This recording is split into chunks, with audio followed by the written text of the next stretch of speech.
If you enjoyed the PrepZone podcast and what we do here, please hit that subscribe button and turn on that ring notification. Your support will help us continue to pump out this amazing content for you guys to enjoy every Monday at 8 p.m. Eastern Time. And also, thanks to our sponsors, Alessandro Divino. Thinking of buying or selling your home? Visit alessandrodivinohomes.com and experience the difference of working with a realtor that makes you a priority.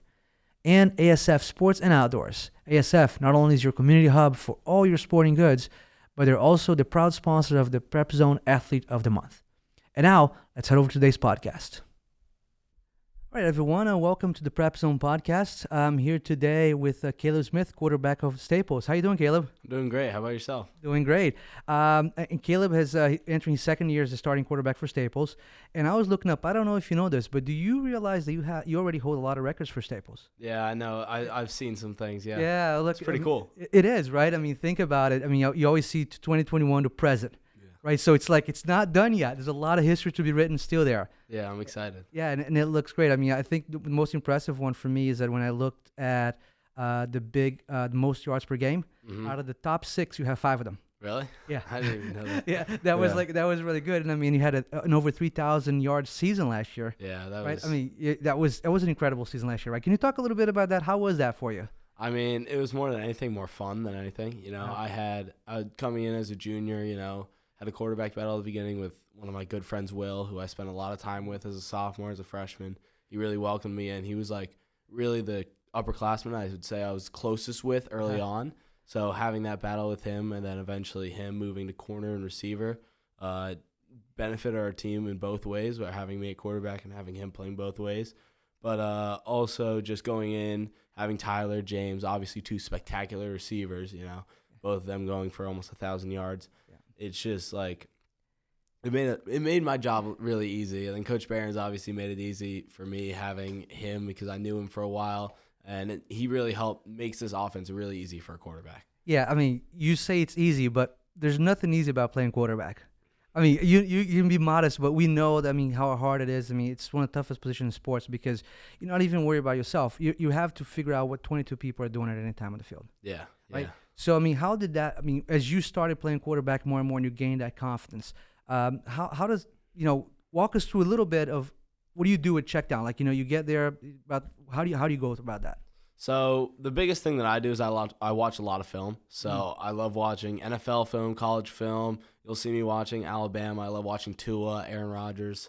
R.I.P. Aaron Rodgers. I'm a big Jets fan, so I'm really I know. I was going to ask you about that, how that was. But you still won the game. So we did still win. But Aaron Rodgers is a great guy that I watch. And then obviously I watch our film, our practice film, and our opponent's film. So it's big. This past week I've been watching a lot of Ridgefield, watching their scrimmage, their game against Cheshire, then even our game last year against them to see what the looks they're going to give, which gives me an idea so that in-game it's not just like, a blank stare, like, oh, I have no idea what they're doing. Just gives me an idea to where I can move forward and have, like, decisions already in my mind of, like, scenarios where I can carry out. Yeah.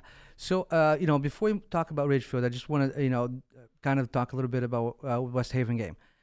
It seemed to me watching the game that the game was decided by big plays, one way or the other. That's what really decided the games. It seems like you guys were moving the ball early on. You jumped on a 14-6 lead, and then just big plays were going there.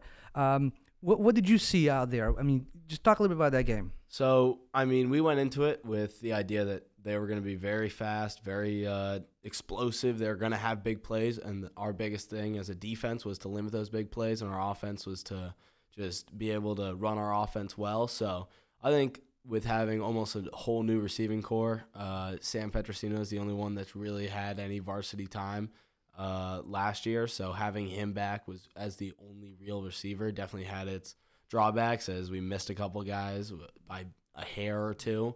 We had one long one to Sam that barely missed, one long one to Cam Pryor, barely missed, one long one to Ryan Skolnick, our tight end, barely missed. So just having that connection not exactly there yet definitely hurt us. But then those big plays, like it's really hard to come back from that. We were going into the half, so I think it was like 30 seconds left. We were at 14-6, 3rd and 1. Center messes up a snap. I fall on it. 4th and 1, we punted away. They returned the punt back. So now we're, instead of going into the half 14-6, it's 14-14. So, those big plays are everything. Yeah, I mean, that it's such a momentum shifter, right? Because going into half 14-6 and 14-14, it's a big difference, right? I mean, Yeah, and it plays in your definitely. mind. But you mentioned a little bit about just missing and watching from from where I was standing, it looked a lot like it was about rhythm. It's about you getting used to throwing to those guys a lot, right? I mean, is that what you think too as well? As the season goes on, it's going to get better and better. Yeah, 100%. I mean, this week in practice, we've definitely spent time doing routes on air and stuff, trying to get that connection with our receivers more and more. We had a good day today, a really good day of practice after yesterday and Sunday not being able to because of the lightning stuff. So today was definitely a good day, and just having those guys with those connections, I think is going to be really big, as it wasn't really there on West Haven. But something else is that, like, to be honest, the O-line's been great, and at the beginning of the game, I think I just got, like, spooked or something, but I was definitely running out of the pocket earlier than I should have, which I think is definitely an adjustment I'm going to make. So hopefully that'll help our receivers out, because there's definitely a lot of my fault in that as well. No, but I do think a lot too is at any time it's again, and I want to emphasize how hard it is to just sit there and somebody's coming to hit you, right? I mean, Yeah, I mean, you took a big lick towards the end of the game there. I mean, I was just glad you got up. Yeah. And so we're just happy you're okay with all that. But I think as the season goes on, you're talking about building trust and everything with the team. You lost, I think, the top two receivers last year, in Tyler and James. So it's coming in. As your adjustments have been going on, talk about your new receivers core and what do you expect from them this year? Yeah, so right now I'll just name like top 4, 5, 6 guys. So Sam Petrosino is really our top guy, and then we have guys like Nathan Smith, my brother, which is obviously really cool to have my brother as a receiver. It's really cool. Yeah, Cam Pryor, Shane Sandrew, he started last year as a sophomore, but he unfortunately ruptured his spleen during the summer, so he'll be back week 4 or 5. So having him back will definitely help. And we have some younger guys, Jake McGeehan and Justin Halke, who've made some impacts, and then some other seniors that primarily play defense, like Max Murillo, Charlie Iannone, who have helped us at receiver as well. And then at tight end, we have 2 pretty good tight ends, Ryan Skolnick and Charlie Leahy, both big guys, both play defense, so I think they're going to have a big year as well. Yeah, and I feel like there's, just like in the NFL, there's always an overreaction to week 1. Yeah. Right? It's like you win week 1, state champions. You lose week 1, we stink. Yeah. How do you manage that after that first game and say, hey, guys, everybody, as Rogers would say, RELEX, relax. Yeah. Right? How do you manage the team like that? I think definitely as the captains, we talked about it, and we were like, we just need everybody to calm down. I texted our whole team that night saying we will bounce back. Like, this is not the end of the world. We have 9 whole games left. There's a lot of time left. We have a ton of talent. We just need to fix the little things that we made the mistakes on, and we're going to be really good. Like everybody speculated us to be. So I'm really excited. I think that the guys are in the right mindset now. We had a really good day of practice, like I said, today. So I'm just really excited for that second game. Yeah, and it is a difference. And I talked to Coach Behrens about this. You guys came into last season with not a lot of expectations. Then you guys won so many games towards the end, right? I mean, you pull spectacular wins, and then you go into the state playoffs, which in football is a lot harder than any other sport because only top 4 make it. I feel like it's it's the cream of the crop really up there. Not to say that the sports aren't, but football is hard. And so this year you come in with a lot of expectations. Yeah. So how do you manage that from being an underdog to being the one that everybody wants to knock off? Yeah. So I think that we kind of had the same mentality in lacrosse. So I know our lacrosse team was very good this year, but we were obviously like rated really highly, and we lost in the FCAC playoffs. I think it was second round. So our mentality that was like we're the top dogs, other people viewed it after that loss as something like, oh, they're not very good. So having that mentality going into the state playoffs where we thrived was that we now are the underdogs, we're ready to go. So coming into football season, having that high expectation, I think a lot of guys like almost took it for granted and didn't really understand the meaning of it, and like almost took it too much to their mind, because at the end of the day, it's all noise. Yeah. So as a football player, you want to like almost block out all that noise and make sure that you're focusing on the team, the program that you're playing for. Yeah, and when you talk about noise, I do want to talk about good noise, Yeah. which is the crowds that you guys get. Yeah. Right. I mean, out of any sports in town, it's amazing. Right. I mean, Yeah. every time I get there, I get chills because the students are all there, and I think tomorrow is going to be Hawaiian night. Right. I mean, I think everybody's going to go like that. But they're so loud, and they're so into the game.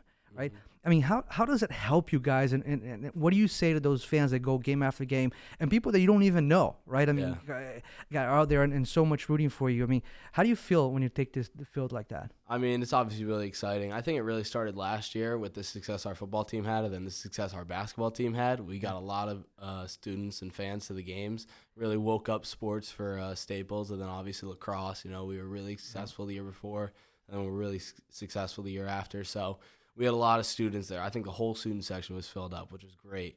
And so it's just really exciting to walk out there. You know, I got chills like I thought I would. I knew I would, but it's just great to have out there. You know, it's a big third down. You get the crowd all hyped up. It's hard to hear. You know, that's always the best thing you can hear on a Friday night. Yeah, it's you know, I mean, the game game tomorrow is Thursday, but usually, you know, Friday Night Lights is, you know, it breeds a town, right? I mean, everybody loves it. And I do want to shift gears a little bit and talk about, you know, Caleb and not so much Staples.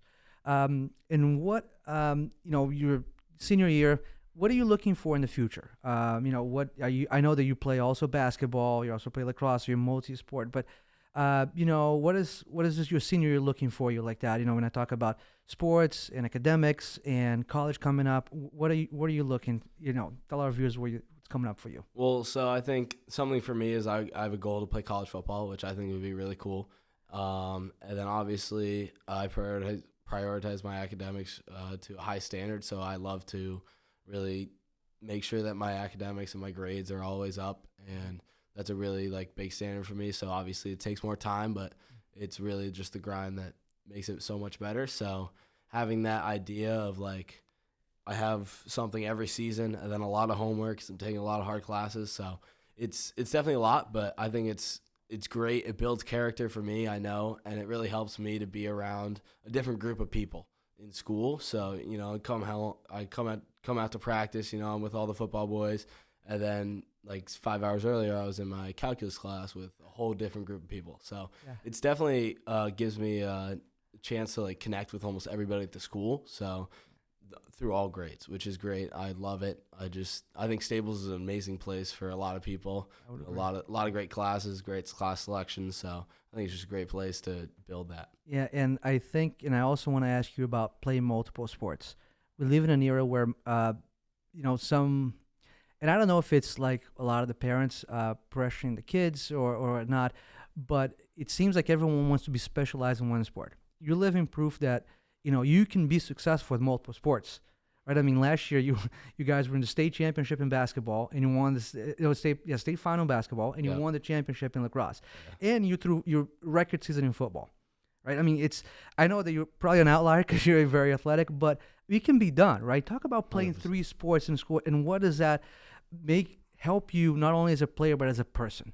Well, I think it definitely just like build yourself to be able to handle pressure situations, the biggest thing for me, because coming football season, obviously the quarterback, all the pressure's on you. We had a lot of game-winning drives. I think we had the Trumbull game, the Greenwich game, the prep game, which almost ended up in a good way, but I think that definitely prepped me for the other sports as well. So coming into basketball season, I'm obviously not as talented as the other guys. We had a lot of good seniors, obviously a great league or a great senior class. So I think that something that really showed having the pressure built was our ward basketball game when we were down 18 in the fourth quarter, and then coach puts me in. I hit 2 threes in that fourth quarter to really tie the game, which I think just shows like how impactful playing multiple sports can be, because you know those other guys, they're great basketball players, great people, but they don't have that same in-game experience all year round that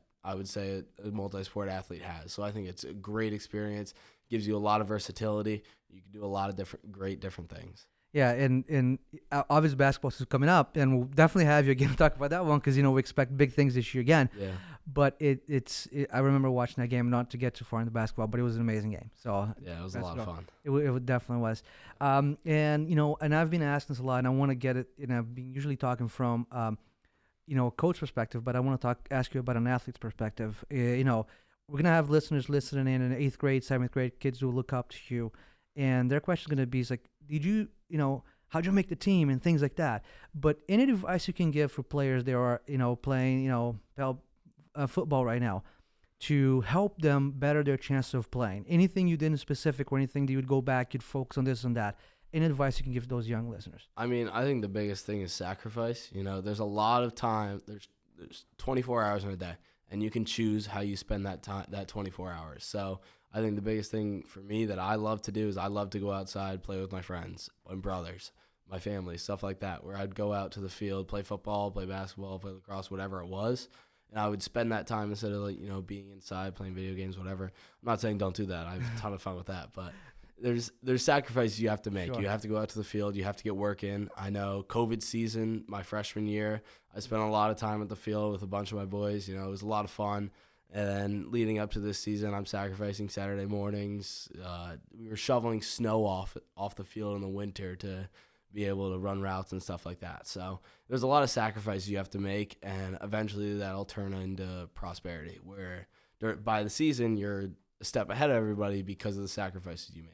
Yeah, and effort's a big thing because just going to give you kudos as from the game. I know that, when they were running that back, and I remember you were the one sprinting when that play. You were like on the other sideline, so you were giving effort all the way to the end of that play. And that's seen, right?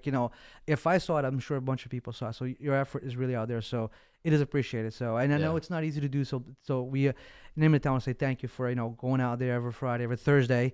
And putting your body out there. We enjoy watching it, and we're looking forward to it a lot more. Yeah, it's a lot of fun. I can tell you that. Yeah, it's a lot of fun. So we're gonna end some quick hits. Okay, I'm gonna ask you some not so personal, but a little bit personal questions, and see what comes to mind. All right. Let's start out. Favorite Tom Hanks movie? Tom Hanks movie. I don't go on top of my head. I'm not a big movie guy, to be honest. Not a big movie guy. But you do know Forrest Gump. Yes, I do. Okay, so then we'll go with that one. Morning person or night owl? Probably a morning person. Coffee or tea? Neither. I'm not a big caffeine person. Texting or calling? Calling. Introvert or extrovert? See, it varies, but I would say more extrovert. Okay. Spring or fall? Fall, 100%. Fiction or nonfiction? Fiction. Beach or sightseeing? Beach. Sweet or salty? Sweet.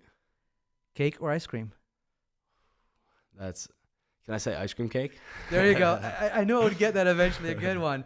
Okay. Do you have any hidden talent or skill that nobody knows about? I played the saxophone all the way leading up till last year, and I was actually pretty good at it. But excellent. Yeah, it was a lot of fun. Okay. So if you could have lunch with any historical figure, dead or alive, who would it be? Tom Brady. I mean, he's the greatest, in my opinion, he's the greatest leader as well as the greatest player of all time in football. So I think hearing what he has to say is definitely something that would be very inspiring. Awesome. And if you could change one thing about the world, what would it be? There's a lot of things. I would say the first thing that came to mind was end World Hugner, obviously, but also let the Jets win the Super Bowl.